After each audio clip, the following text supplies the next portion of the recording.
Maayong adlaw sa inyo. Tanan ako si Father Iver Alipuon, ang inyong Paris Priest sa parokya ni San Blas sa Payao.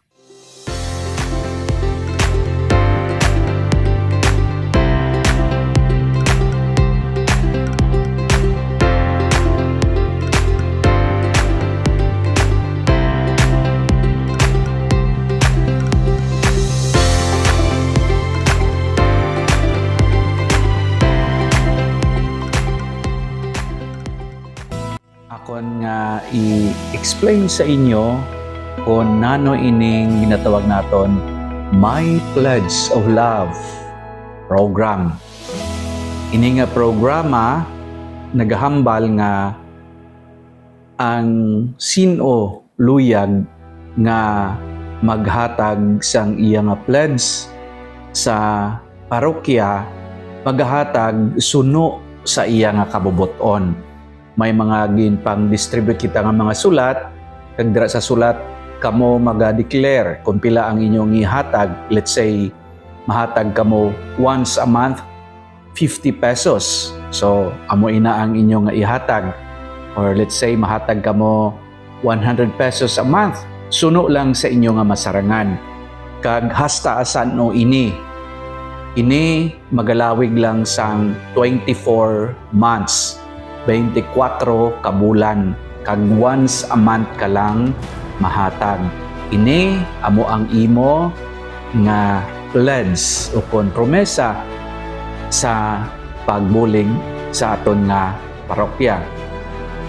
Ini nga spirituality, naghalin ini sa ginatawag naton spirituality of stewardship o kon espiritualidad sa isa katinugyanan na nagasiling tanan nga ara sa aton kabuhi, ang aton nga pamilya, ang aton nga pagkabutang, tanan-tanan nga ara sa aton hintugyan lang sang Dios mo nang ginatawag nga spiritualidad sa tinugyanan. Or in short, ining tatlo ka P nga gintugyan sa aton sang mahal nga Dios, ining time, talent, and treasure ginhatag lang sa aton or gintugyan lang sa Dios sa aton.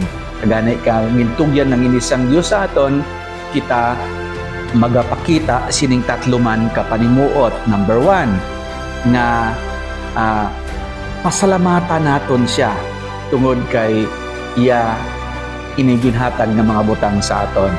Number 2, tungod kay gintugyan na ini sa aton siya pagabalusan. So meaning ma-share kita, mapaambit kita sining time, talent, and treasure. Pili lang kita kung nanong ipaambit naton dira.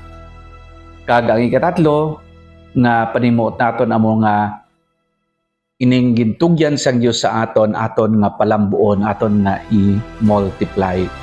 In short, isa ini ka pagpakita kang pag-encourage sa aton, kapag hatag sang venue nga sa diin aton mapakita ang aton pagkatinugyanan.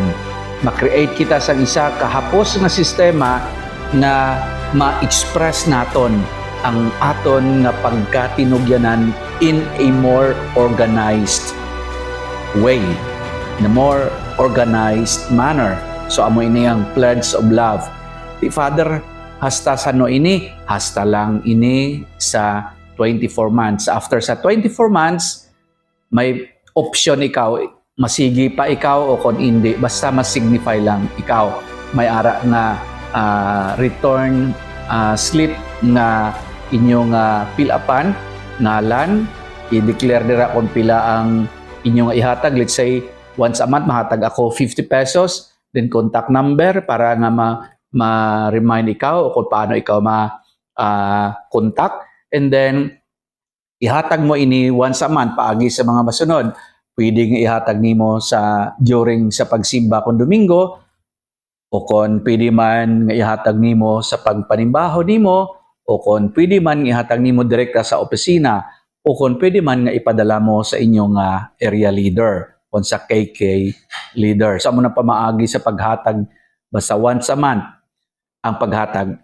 Father, pwede man nga tingbon ko sa tigtalapas abi o kung tigalani, Ang sabat pwede gid. Basta ang 24 ka mga sobre nga may ngalan na kada bulan, inyo lang masudlan. Halimbawa, tingbon mo ang tag 50 kada bulan sa 8 ka bulan tungod kay wala pa ang tigalani. So, imo da isulod ang 50 pesos sa isa ka sobre, agon makompleto mo ang 8 ka bulan nga imo ginpalat. So, nga himuon mo ina tungod kay nag-promise ikaw na mga hatag ikaw. So wala inipilitay sa may gusto lang kag sa kabuboton lang. Di ini makadto Father nga pondo, makadto ini sa pagpatigayon sang aton nga mga programa sa aton nga simbahan, especially ang programa pastoral naton. Di Father, isa ibala ini ka fundraising, ang sabat hindi ini fundraising, kundi isa ini ka pagpakita sang aton pagka tinugyanan. Isa ini ka expression of being a good and faithful steward. Kag isa ini ka pamaagi sang aton pagpakita, sang aton pagpalangga sa Ginoo in a very, very concrete way. Ang makita nga pamaagi sa pagpalangga sa aton mahal nga Dios ug sa aton nga simbahan. Have a nice day.